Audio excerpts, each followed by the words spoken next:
Have you ever set a bold goal and then lost steam? Would you believe me if I told you that 92% of New Year resolutions die down in the second week of January?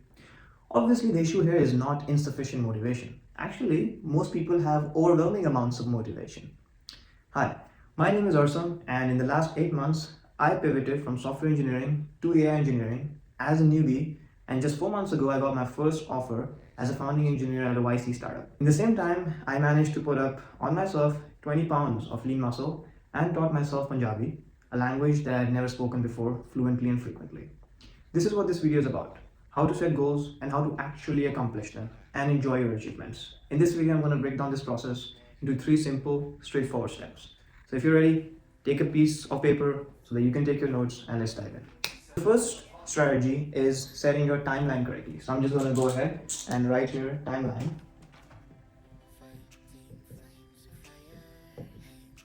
Just put a 1 here as well. So hopefully you can see this. So the first thing, and what I mean by timeline, is really just the spread of your goals. So most people, they set yearly goals, and a year is a very long time to literally track your goals. There's a reason why most people fail in the first 2 weeks, right? And so what you really want to do is you want to treat your life as if this was a business. And businesses have yearly goals, but the main metric they use are quarterly goals. So maybe you've heard this term, maybe you've not. But if you don't know what a quarter is basically 3 months, and so you have 4 quarters in 1 year, Q1 to Q4. And so the first thing you want to do is absolutely abolish setting yearly goals and start setting quarterly goals for yourself. You need to start treating your life as if it was a business, right? So the first thing is you want to set quarterly goals, right? That is the first thing we're going to do. And one of the big advantages of this is that 3 months is a big enough time to see good amounts of change, and at the same time it's not too long as a year, and you can still sort of keep a hold over it. But a quarter is still 3 months, and 3 months is 90 days, and that's a lot of days to actually focus on one thing or one goal within that. And so what you want to do is you want to break your quarterly goals then into monthly goals. Okay. So I'll write this.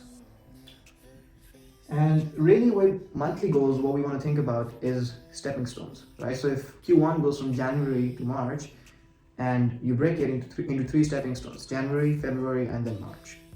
So a month is more localized in that sense. But a month is still long for you to actually execute on it. Because imagine sticking on with something for a month. That's still a long time. And so the next step you want to do is you want to break your monthly goals into weekly spreads, right? So let's just see. Going to be weekly.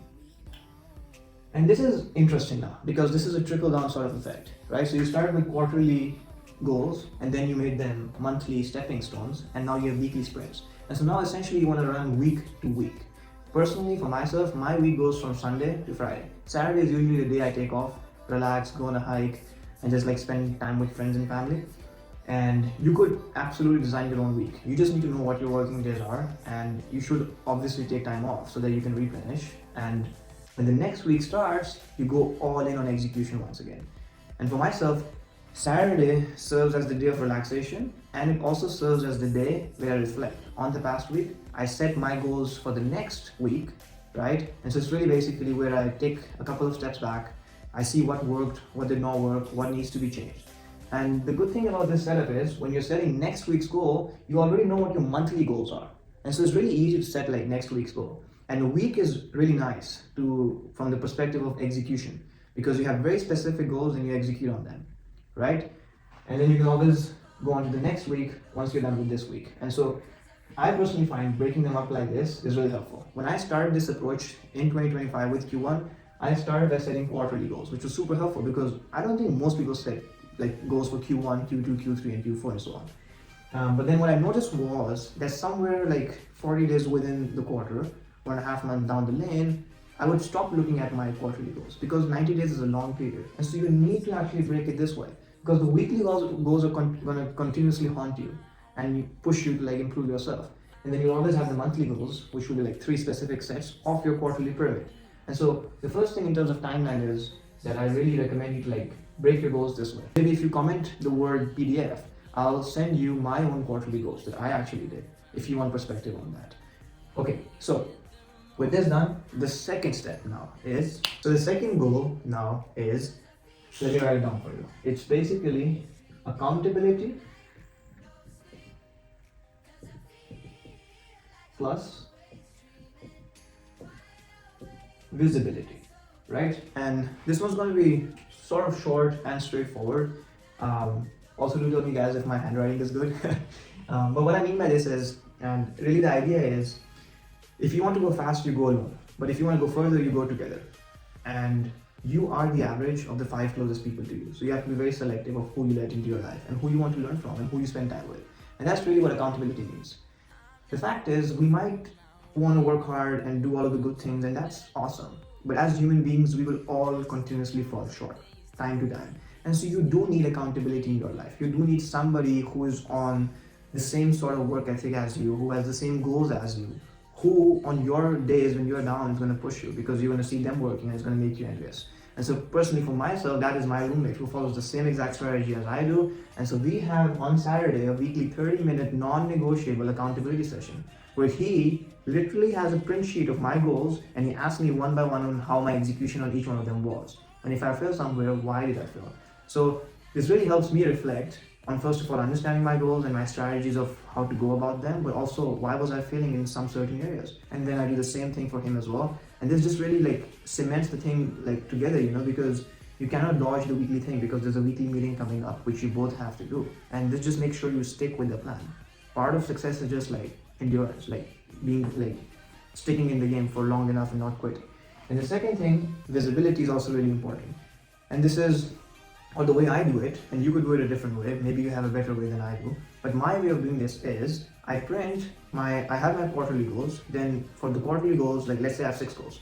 For each one of those goals, I will write the monthly goals for those goals within that document. And I'll print that and I'll paste that on my wall in front of my desk. So it's staring me in my face all the time. Whenever I sit down to work, I see them in front of me.